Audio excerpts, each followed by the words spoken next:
लाडली बहनों के लिए एक और बहुत बड़ी खुशखबरी लेकर आया हूं।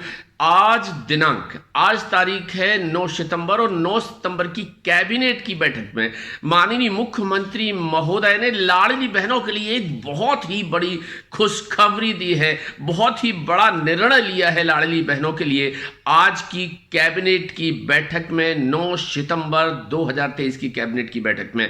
जी हां, जैसे कि रोज रोज नई घोषणाएं हो रही हैं लाडली बहनों के लिए, वैसे ही आज माननीय मुख्यमंत्री महोदय ने एक बहुत बड़ा निर्णय लिया है, जो निर्णय लाडली बहनों की जिंदगी में एक बहुत बड़ी क्रांति लाने वाला है। जी हां मित्रों, मैं आपको बताना चाहता हूं कि आज की कैबिनेट की बैठक में यह निर्णय लिया गया है कि लाडली बहनों के लिए एक नई योजना, एक नई आवास योजना प्रारंभ की गई है।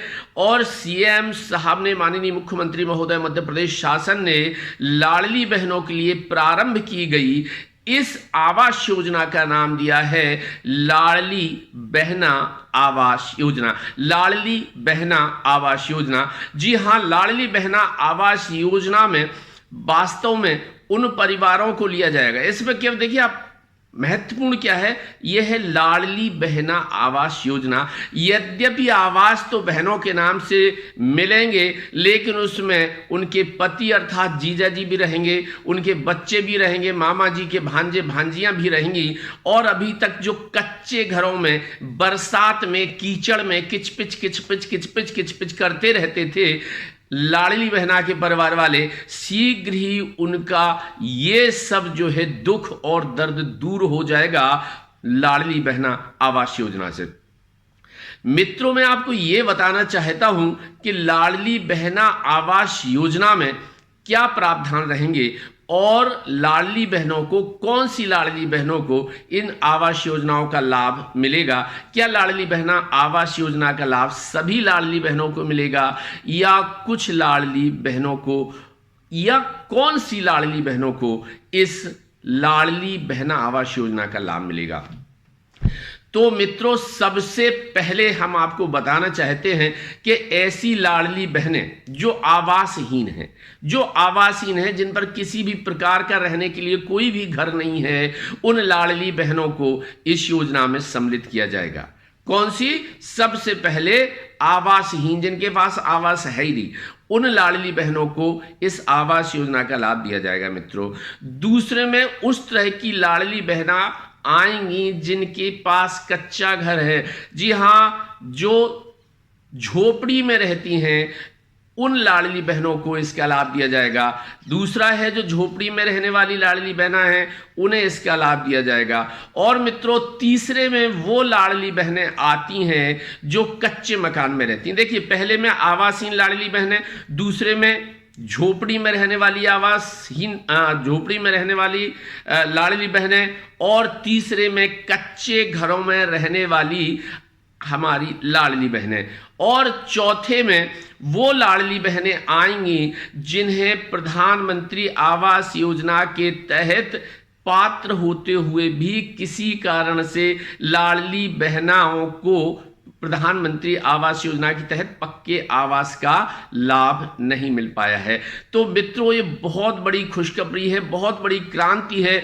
और आप देखिएगा कि अब कोई भी परिवार नहीं बचेगा जो कच्चे घर में निवास करता हो, क्योंकि आप देख रहे हैं कि बड़ी संख्या में लगभग 1,30,00,000 लाडली बहनें इस समय लाभ ले रही हैं। और 1,30,00,000 परिवारों का मतलब है, अगर 5 का औसत मान लिया जाएगा तो आप मान लीजिएगा कि कम से कम 13 पंचे 65, लगभग 6.5 करोड़ जो आवासहीन है या कच्चे आवास में रह रही है जो जनसंख्या 6.5 करोड़, वो पक्के घर में शिफ्ट हो जाएगी। अब आपको ये भी बता दूं कि इसकी प्रक्रिया कैसे चलेगी। जी हां, चूंकि अब इस नई योजना का प्रारंभ हो गया है, 1-2 दिन में इसका डिक्लेरेशन आ जाएगा, 1-2 दिन में इसके सारे नियम जो है वो जारी हो जाएंगे। तो फिर आपको एक चुनाव कैसे होगा। जी हां, देखिए, लाडली बहना योजना की पूरी सूची जनपदों के पास है, पूरी सूची नगरीय निकायों के पास है, नगर परिषद के पास है, नगर पालिका के पास है, नगर निगम के पास है। तो ये सूचियां तो पहले से ही ग्रामीण निकाय और नगरीय निकायों के पास हैं। तो इसमें अब ये बहुत सारा नहीं देखना है कि कौन कौन से इसमें पात्र हितग्राही हैं। तो हमने सूची उठाएंगे नगरीय निकाय या ग्रामीण निकायों को, केवल इतना करना है कि वो लाडली बहनों की सूची उठाएंगे। शीघ्र ही सर्वे के निर्देश मिलेंगे प्रशासन की तरफ से। जी हाँ, सर्वे सभी समझते हैं। सर्वे का मतलब ये होता है कि ग्रामीण क्षेत्रों में जनपद की तरफ से और नगरीय क्षेत्रों में नगर पालिका, नगर परिषद या नगर निगम की तरफ से एक टीम बनाई जाएगी और वो टीम ग्रामीण क्षेत्रों में और नगरीय क्षेत्रों में जाएगी। कौन सी सूची लेके जाएगी? वो सूची, माना कि एक गांव में कोई टीम जा रही है तो उस गांव की सारी लाडली बहनों की सूची उस टीम के हाथ में होगी और वो सूची लेके जब टीम गांव में पहुंचेगी तो उसे केवल ये देखना है कि जो सूची, लाडली बहनों की सूची उस टीम के हाथ में है, सर्वे टीम के हाथ में है, उससे घर घर जाके देखना है। माना कि मतलब माया नाम की कोई हमारी लाडली बहना है तो माया का घर जाके उस टीम को देखना है। माना कि कोई सीता नाम की लाडली बहना है तो सीता का घर जाके, भले ही वो ग्रामीण क्षेत्र में हो या वो शहरी क्षेत्र में हो, वो जाकर वहां देखना है और ये देखना है कि वास्तव में वो लाडली बहना आवासहीन है या झोपड़ी में रह रही है या कच्चे घर में रह रही है या उसका जो आवास है वो अर्ध कच्चा अर्ध पक्का कैसा है। ये टीम पूरा सर्वे करेगी और अपने जो सर्वे फॉर्म है उसमें ये दर्ज करेगी कि माया या सीता जो नाम की लाडली बहना है उसका घर कैसा है। ये सर्वे टीम को जल्दी निर्देश दिए जाएंगे कि ये 10 से 15 दिन में सर्वे कर ले और वो सर्वे रिपोर्ट अपने जो है मुख्यालय को भेज दे, नगरीय निकायों को भेज दे, जनपदों को भेज दे और ये जनपदें और नगरीय निकाय शीघ्र ही ये सूची अपलोड कर दें, ऑनलाइन अपलोड कर दें, जिससे ये लाभ मिल पाए। अगर किसी लाडली बहना के पास पहले से पक्का आवास है तो हमें यह समझना चाहिए कि उस लाडली बहना को लाडली बहना आवास योजना का लाभ नहीं मिलेगा। लाडली बहना के पास, जिसके पास आवासहीन है, वो लाडली बहना जो झोपड़ी में रह रही है, वो लाडली बहना जिसका घर पूरी तरह से कच्चा है, उन लाडली बहनों को इस आवास योजना का लाभ मिलेगा। मित्रों, मैं आपको यह बताना चाहता हूं, शहरी क्षेत्रों में सामान्यता और कई जगह ग्रामीण क्षेत्रों में कई लाडली बहनें ऐसी मिलेंगी जिनके पास आवास बनाने के लिए जगह ही नहीं होगी, प्लॉट ही नहीं होगी। तो आप याद कीजिएगा, इससे पहले मध्य प्रदेश के माननीय मुख्यमंत्री महोदय ने घोषणा की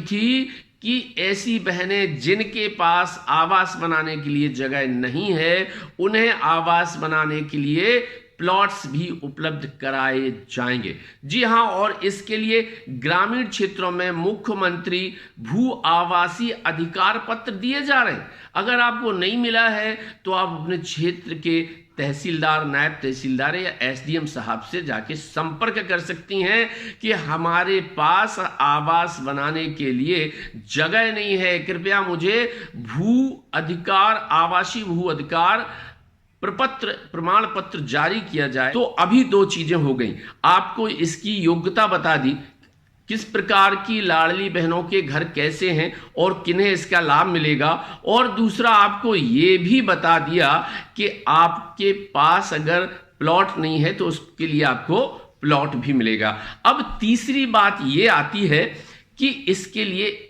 आवास बनाने के लिए कितनी राशि मिलेगी। तो मित्रों, मैं आपको बताना चाहता हूं कि अभी ग्रामीण क्षेत्र में 1,39,000 रुपए लगभग, थोड़ा बहुत ऊपर नीचे, 1,39,000 रुपए लगभग मिलते हैं आवास बनाने के लिए। वहीं दूसरी तरफ शहरी क्षेत्रों में मैं आपको बताना चाहता हूं कि 2.5 लाख रुपए की सब्सिडी मिलती है शहरी क्षेत्रों में आवास बनाने के लिए प्रधानमंत्री आवास योजना के तहत। और सीएम साहब का कहना है कि लाडली बहनें आवास योजना में उन लाडली बहनों को भी लाभ दिया जाएगा जिन्हें प्रधानमंत्री आवास योजना के तहत आवास का लाभ नहीं मिला है। तो लगभग यही राशि आपको मिलनी है। संभव है कि माननीय मुख्यमंत्री महोदय इसमें थोड़ी बढ़त कर सकते हैं, लेकिन यह निश्चित है कि इस राशि में कमी नहीं की जाएगी। तो आप ये मान लीजिएगा कि अगर ग्रामीण क्षेत्र में है तो आपको कम से कम 1,38,000 1,39,000 तो आवास बनाने के लिए मिलना ही है, प्लॉट भी मिलना है।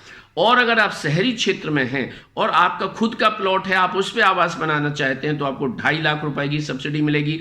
और अगर आपके पास आवास बनाने के लिए प्लॉट नहीं है तो सरकार बहुत सारे फ्लैट्स बनाती है। आजकल जो सरकार ने जमीन पर कब्जा हटाया है दबंगों का, उस जमीन पर सरकार फ्लैट्स बना रही है और उन फ्लैट्स को वो आवंटित करेगी, लाडली बहनों के लिए पक्के घर के रूप में आवंटित करेगी। तो आज के जो निर्णय लिया गया है कैबिनेट में माननीय मुख्यमंत्री महोदय द्वारा, उस निर्णय से हमारी सारी लाडली बहनों की बल्ले बल्ले हो गई है। और अब किसी भी लाडली बहना, किसी भी भांजे भांजी और किसी भी जीजा जी को टपकती हुई छत के नीचे रात नहीं गुजारनी पड़ेगी, टपकती हुई झोपड़ी में नहीं रहना पड़ेगा। आपको इस सब के लिए बहुत बहुत बधाइयाँ, बहुत बहुत शुभकामनाएं। थैंक यू, नमस्ते, धन्यवाद। और हाँ, कोई इस लाभ से छूट न जाए, इसलिए इस वीडियो को आप अपने दूसरे साथियों को भी भेज दीजिएगा, जिससे उन्हें ये जानकारी हो जाए और वो समय पर इसका लाभ ले सकें। अगर आपको वीडियो अच्छा लगा है तो प्लीज़ सब्सक्राइब कीजिएगा, लाइक कीजिएगा और इसे शेयर कीजिएगा। नमस्ते, धन्यवाद।